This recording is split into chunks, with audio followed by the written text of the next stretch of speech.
آج ہم اپنے بچوں سے کہتے ہیں کہ بیٹا پڑھ لو تاکہ کل تمہارا اچھا ہو جائے۔ جو کچھ آج انسان کر رہا ہے وہ اس لیے کر رہا ہے کہ کل اس کا اچھا ہو جائے۔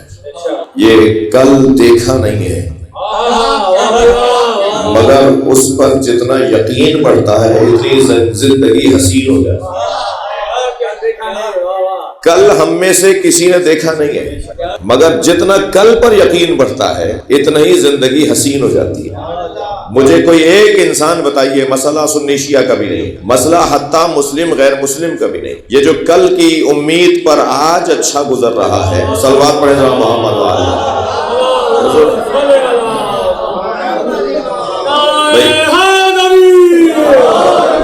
مجھے اچھا نہیں لگ رہا، آپ ذرا بکھرے سے بیٹھے ہیں، تھوڑا سا زحمت فرمائیں، کچھ قریب آ جائیے۔ آ گئے اب تو آ ہی گئے نا، ایک صلوات پڑھ دیں۔ بلال سے تین ذرا آخر میں اچھے نہیں لگ رہے ہو، تم آگے آ جاؤ، ایک صلوات پڑھ کے نبی کی ذات اللہم صل علی، بھائی مل کر صلوات ہدیہ کرو۔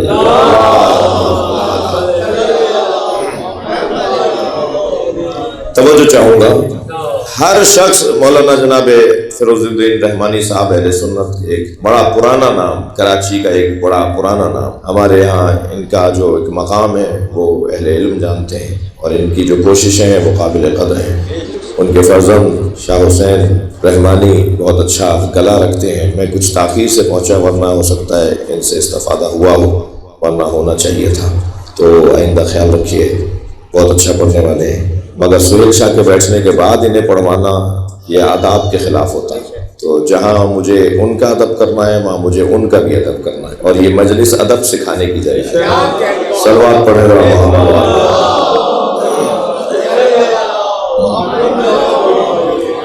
تو ہم در حقیقت سب، آپ غیر مسلموں میں دیکھ لیں، مسلمانوں میں دیکھ لیں، جسے چاہیں اس سے جا کر بات کریں، ہر شخص چاہتا یہ ہے کہ اپنے کل کو بہتر، اور اگر کل پر یقین نہ ہوتا تو آج نہ گھر بنتے، نہ کاروبار ہوتے، نہ سیاست ہوتی، نہ دین کی عبادت ہوتی، ہمارا ہر کام کل کی بہتری کی وجہ سے۔ تو مجھے اب یہ اصلی مضمون آپ کے ہاتھ میں آ گیا، مجھے جو نتیجہ چاہیے، نتیجہ یہ چاہیے کہ ہم سب کل کی تلاش میں ہیں۔ اس کا مطلب یہ ہوا کہ انسان فطری طور پر منتظر پیدا کیا گیا۔ صلوات پڑھنے ذرا محمد وعلى محمد۔ بھائی روزانہ کا مسئلہ ہے یہ ہمارا، ہم اس وقت بھی اگر مجلس میں بیٹھے ہیں تو اپنے کل کو اچھا کرنا چاہتے ہیں۔ ہم نے اگر آج نماز پڑھی ہے تو اس لیے کہ ہمارا کل اچھا ہو جائے۔ آج اچھا مادی دنیا میں چلے جائیے، اگر ہم نے فلاں جگہ پیسہ لگا کے کاروبار شروع کیا ہے تو کل پر یقین ہے تبھی آج پیسہ لگایا ہے۔ یہ کل کی بات اور کل کا تصور اور کل کا یقین اور کل پر اعتماد، یہی تو انتظار ہے۔ یعنی ہم فطری طور پر سب منتظر پیدا کیے گئے۔ کچھ لوگوں کو قیامت میں اللہ دیکھنے کا شوق ہے، بھائی تھوڑا گردن ہلا دیجیے بازائے۔ کچھ لوگوں کو کل قیامت میں اللہ دیکھنے کا شوق ہے، مجھے ان سے کچھ پیار ہے، اور پیار اس لیے ہے کہ کم سے کم یہ کہہ کر بتاتے ہیں کہ ہم بھی منتظر ہیں۔ فرق اتنا ہے، کچھ ناممکن کے منتظر ہیں اور کچھ ممکن کے منتظر ہیں۔ صلوات پڑھیں محمد وعلى محمد۔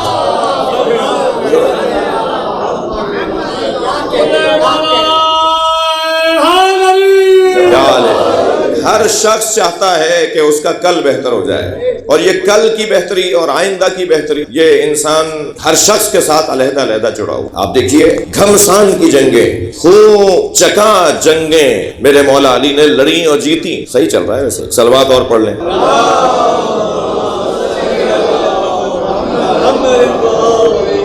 اس سے بہتر صلوات کیجیے گا۔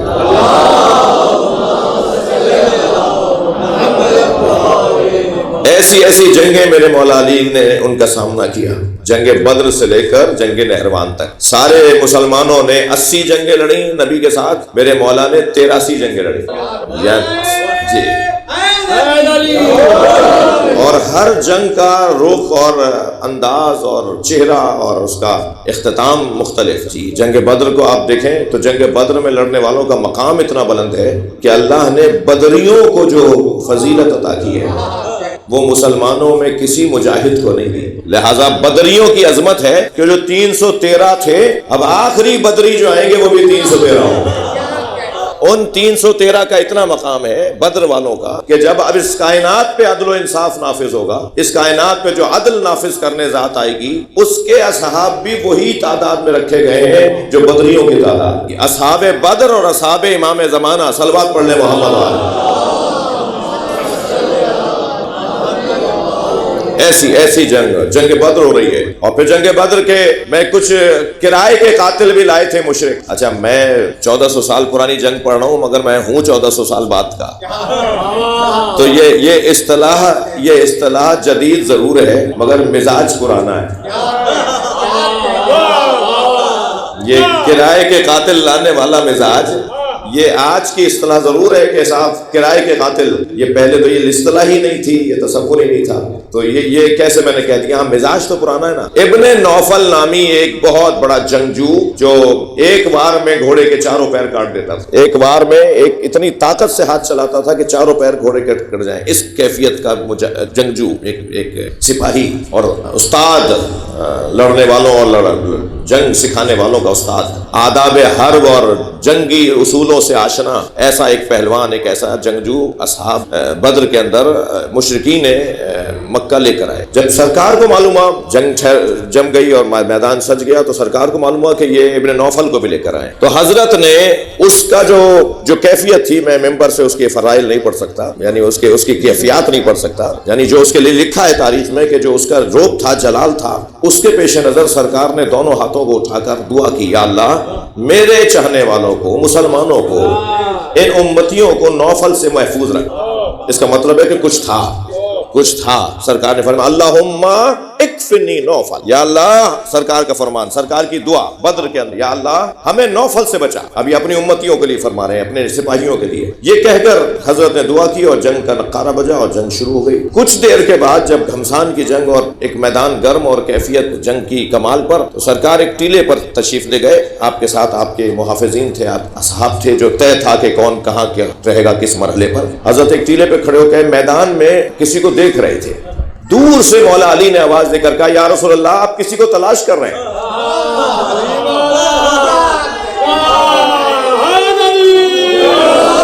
مولا نبی نے آواز دے کر کہا یا علی من لعلم بنوفل، نوفل کے بارے میں کوئی جانتا ہے کہ وہ کہاں ہے؟ میرے مولا نے وہیں سے آواز دے کر کہا یا رسول اللہ، میں نے اسی وقت مار دیا تھا۔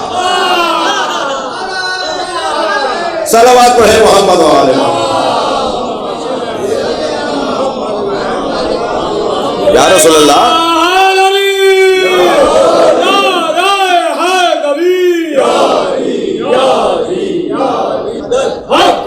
جنگ بدر میں کیا ہوا وہ آپ کے پیش نظر تاریخ بڑی عجیب انداز سے معاملات کو لکھ رہی ہے۔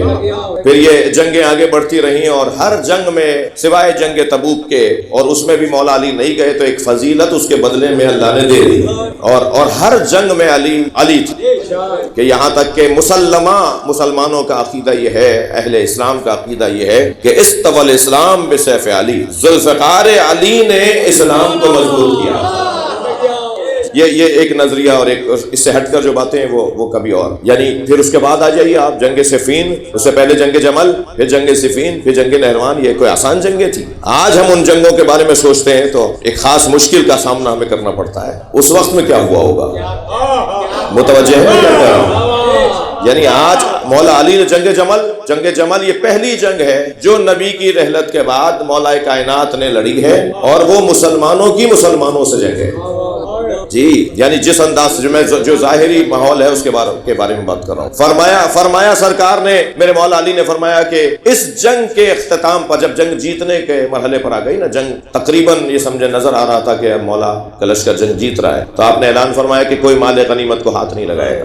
جب جیت جاؤ گے، اپنے گھوڑوں کو، اپنی سواریوں کو لے کے واپس آ جاؤ، جو چیز جو چھوڑ کر چلا گیا پڑی رہنے دو، جو چیز جو مثلا چھوڑ گیا ہے اس سے تمہارا کوئی واسطہ نہیں۔ تو ایک صحابی محترم نے کہا یا علی، آپ سنت مصطفیٰ سے روگردانی کر رہے ہیں، یہ تو نبی کی سنت ہے کہ جنگ جیتنے پر جتنا مال دشمن چھوڑ کر جاتا ہے وہ جنگ جیتنے والوں کو لینا ہوتا ہے۔ تو حضرت نے فرمایا تم میں کسی میں جرأت ہے، تم میں سے کسی میں جرأت ہے کہ وہ نبی کی ناموس کو مال غنیمت میں رکھے؟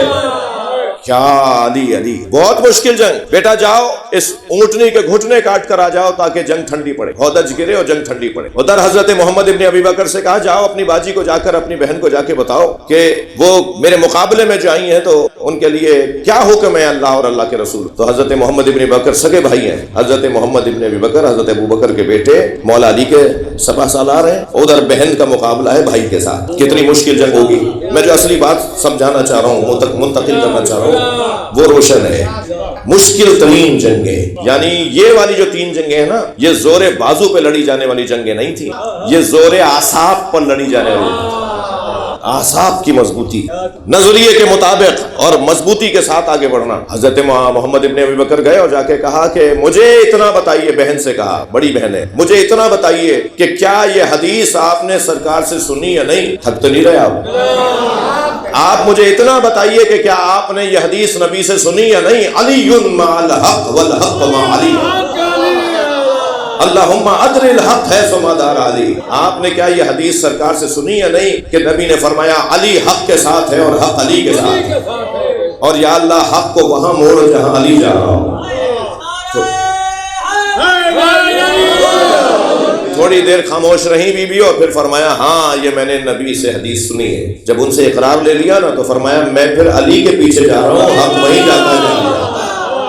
کتنی مشکل جنگ تھی یہ جنگ بھی علی مولا نے لڑی۔ صفین کو لے لیجیے آپ، پانی بند کر دیا مولا کے لشکر پر، بھائی میں کسی نتیجے تک جانے کے لیے جلدی جلدی مثالیں دے رہا ہوں، پانی بند کر دیا علی کے لشکر پر۔ علی کا لشکر کوئی چھوٹا لشکر نہیں تھا، مگر 3,500 کا سپاہیوں کا دستہ محمد ابن اشعث کندی کی سرداری میں فرات پر قابض ہے، اور پانی بند کر دیا کہ علی کے لشکریوں کو پانی نہ ملے۔ پانی بالآخر ختم ہونا تھا جب خیموں میں ذخیرہ تھا۔ مالک ادھر سالار ہیں، مالک اشتر نخعی رضوان اللہ تعالیٰ علیہ ادھر سالار ہیں۔ مالک اشتر نے آ کر کہا مولا پانی ختم ہونے کو ہے اور اب کچھ دیر کے بعد یعنی آج کے فلاں وقت کے بعد پانی ختم ہونے کی صورت میں ہمارے لشکر مشکل میں آ جائے گا، حملہ کروں؟ حضرت نے فرمایا تاریخ لکھے گی، یہ مولا کے جملے نہیں ہے، زبان حال ہے، مولا کے جملے یہ نہیں ہے، زبان حال میں بتا رہا ہوں، مولا نے جو لفظ بولے اس کا مطلب بتا رہا ہوں۔ فرمایا تاریخ لکھے گی کہ 2 لوگ پانی پہ لڑے، پانی پہ لڑائی ہوئی ہے، تو نہیں مالک پانی کے لیے لڑنے نہیں جاؤ، پانی کی خاطر لڑنے نہیں جاؤ۔ مولا پھر یہ زندگی؟ حضرت فرمایا جاؤ تم اکیلے جا کر پانی لے آؤ، جاؤ اسی فرات پر جہاں قبضہ ہے وہاں جا کر پانی لے آؤ۔ مالک نے یہ نہیں پوچھا کہ میں تو لشکر لے جانے کی بات کر رہا ہوں تو آپ اجازت نہیں دے رہے، اب آپ مجھے تنہا جانے کا حکم دے رہے ہیں تو میں بچوں گا یا شہید ہو جاؤں گا؟ مالک جانتے ہیں امام کی اطاعت میں زندگی ہے۔ بھائی سلوات ہدیہ کریں محمد والے۔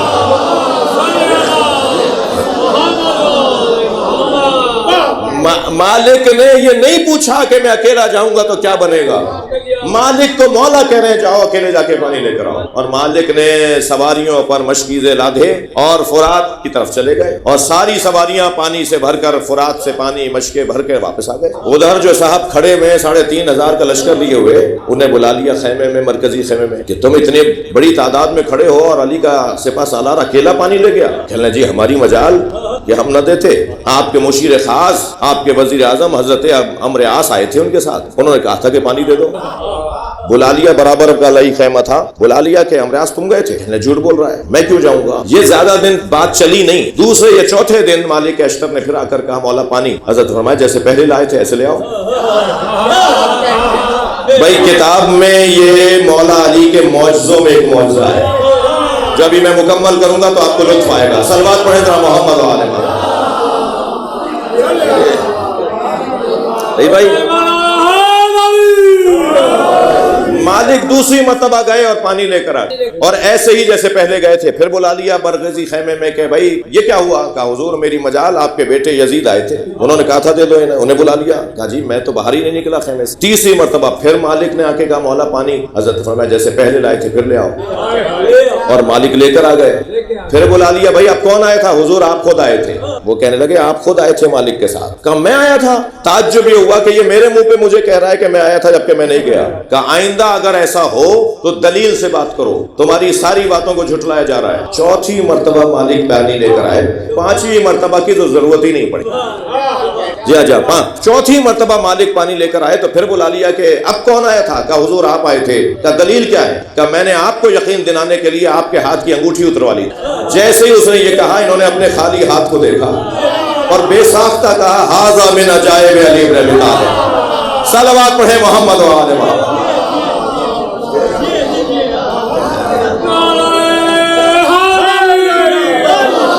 بلند تر صلوات محمد و آل محمد۔ کیسی جنگ، کیسا ماحول؟ پھر مولا علی کی زندگی کی آخری جنگ جو جنگ نہروان ہے، وہ جنگ تو ایسی جنگ ہے کہ جو کسی جنگ سے قابل مقایسہ نہیں۔ پیشانی پہ سجدوں کے نشان، ہاتھوں میں تسبیحیں، حافظان قرآن، دائم الصوم و صیام، دائم الوضو رہنے والے، اور ایک دو نہیں، 4,500 جنہیں میرے مولا علی نے مارا ہے۔ 4,500، صرف 9 لوگ بچے تھے جو علی نے پہلے بتا دیا تھا۔ اتنی بڑی تعداد میں سجدہ کرنے والے اور نمازیں پڑھنے والوں کو مولا علی نے مارا۔ سوچ لیجئے تھوڑا سا کتنی مشکل جنگ ہو گئی ہے۔